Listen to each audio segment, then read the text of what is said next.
here this evening, and with permission from the special guest we have from UAE, I'd like to continue my speech in Malayalam. Thank you very much. ലോകത്തിലെ middle ഈസ്റ്റിലെ എന്നല്ല, ലോകത്തിലെ തന്നെ ഏറ്റവും വലിയ പുസ്തക ഉത്സവങ്ങളിൽ ഒന്നാണ് ഷാർജ ബുക്ക് ഫെയർ എന്ന് നമുക്ക് എല്ലാവർക്കും അറിയാം. ഇത്രയും അഭിമാനകരമായ ഈ വേദിയിൽ ഒരു ഇരിപ്പിടം തന്ന് ഇരിക്കാൻ എനിക്കൊരു അവസരം ഉണ്ടാക്കി തന്നത് DC ബുക്സ് ആണ്. DC ബുക്സിനോടും പ്രത്യേകിച്ച് ശ്രീ DC ബുക്സ് രവിയോടുമുള്ള ആത്മാർത്ഥമായ നന്ദി ഞാൻ ഇവിടെ ആദ്യമായി തന്നെ പ്രകടിപ്പിക്കാൻ ഈ അവസരം ഉപയോഗിക്കുകയാണ്. ലോകപ്രശസ്തരായ പല രാജ്യങ്ങളിൽ നിന്നുള്ള വളരെ പ്രശസ്തരായ എഴുത്തുകാർ വന്ന് ഇവിടെ ഇരുന്ന് വായനക്കാരുമായി സംവദിക്കുന്ന ഒരു വേദിയാണിത്. ഇവിടെ വെറും 10ാം ക്ലാസ്സുകാരിയായ എന്നെ കൊണ്ട് നിർത്തിയിരിക്കുന്ന ഈ ഒരു നിമിഷത്തിൽ, ആ ഒരു നിമിഷത്തിന് കാരണക്കാരനായ ദൈവത്തിനോട് ഞാൻ ആദ്യമായിട്ട് നന്ദി പറയുകയാണ്. 10ാം ക്ലാസ് വളരെ ഏറ്റവും സ്കൂളിലെ ടോപ്പറായിട്ടൊക്കെ പാസ്സായെങ്കിലും ജീവിതം എന്നെ കൊണ്ടെത്തിച്ചത് പഠനത്തിൻ്റെ വഴിയിൽ നിന്ന് മാറി സിനിമയുടെ മുമ്പിലാണ് എന്നെ കൊണ്ടെത്തിച്ചത്.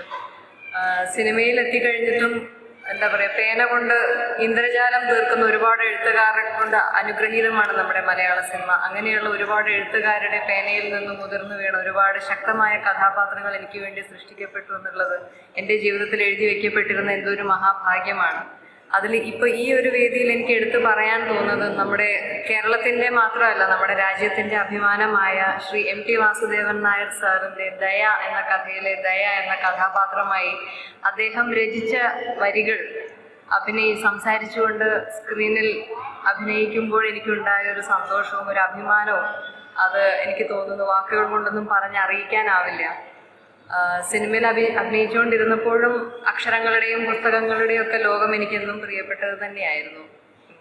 എപ്പോഴൊക്കെയോ വർഷങ്ങളുടെ ഒരു ഒഴുക്കിനിടയിൽ എവിടെയൊക്കെയോ നഷ്ടപ്പെട്ടു പോയൊരു വായനാശീലം കഴിഞ്ഞ കുറച്ചു കാലമായിട്ട് ഞാൻ വീണ്ടെടുത്തിരിക്കുകയാണ്. ഇപ്പോൾ എൻ്റെ ജീവിതത്തിൽ ഒട്ടും ഒഴിവാക്കാനാവാത്ത ഏറ്റവും പ്രധാനപ്പെട്ട ഒരു ഭാഗമാണ് വായന.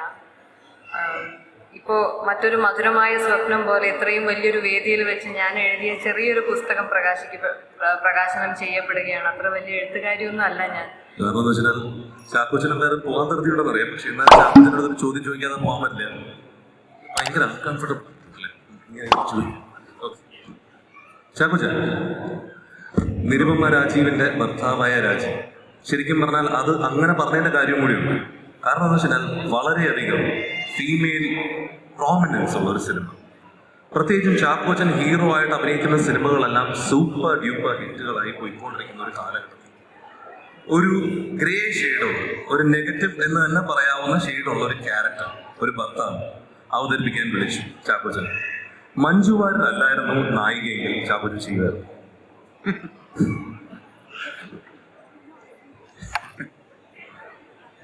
Next question please. Manju Warrier ആയതുകൊണ്ട് ഒട്ടും ശങ്കിച്ചില്ല ചെയ്യുവാൻ.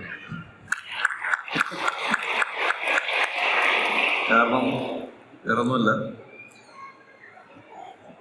എൻ്റെ എന്തെങ്കിലും കുഴപ്പങ്ങളുണ്ടെങ്കിൽ അത് പുള്ളിക്കാരി കവറപ്പ് ചെയ്യുന്നുള്ള വിശ്വാസം ഉണ്ടാവും.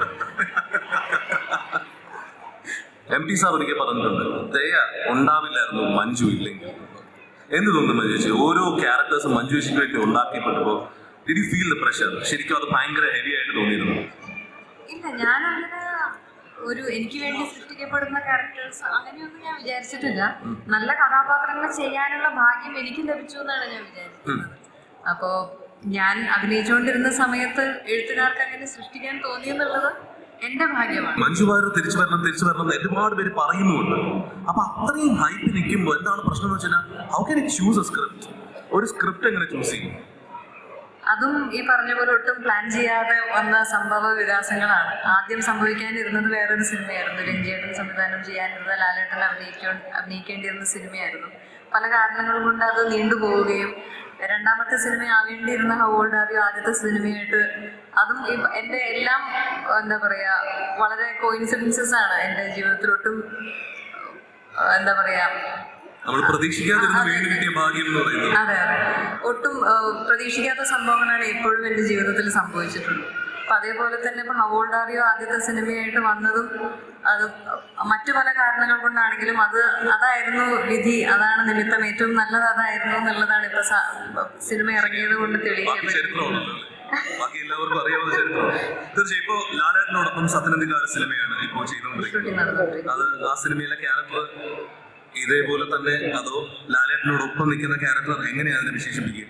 അത് നമുക്ക് എല്ലാവർക്കും അറിയാം, സത്യനന്ദിക്കാട് സാറിന്റെ സിനിമകളിലെല്ലാം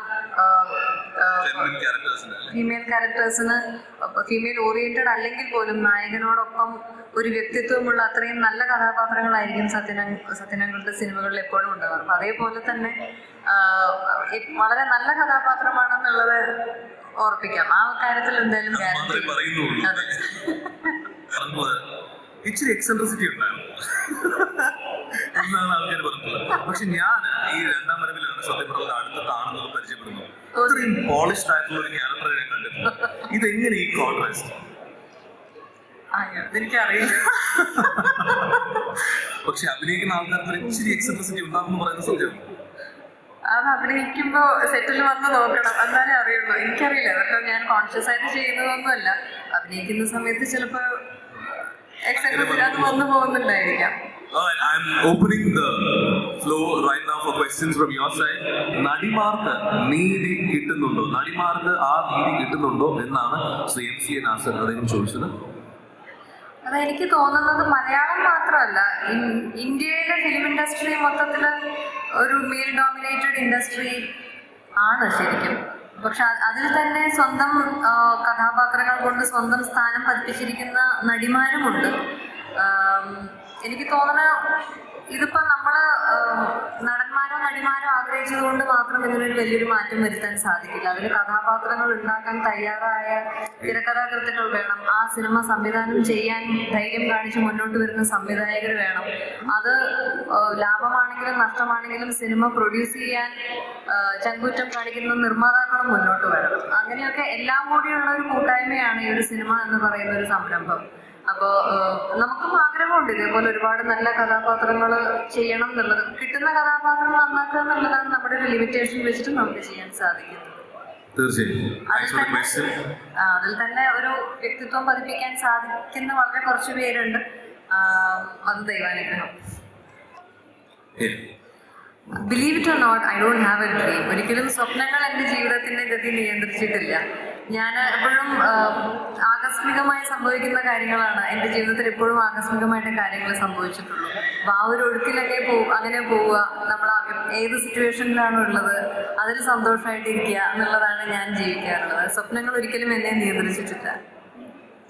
പ്രതികരണശേഷി പ്രതികരിക്കേണ്ട അവസരം വന്നാൽ തീർച്ചയായിട്ടും പ്രതികരിക്കും.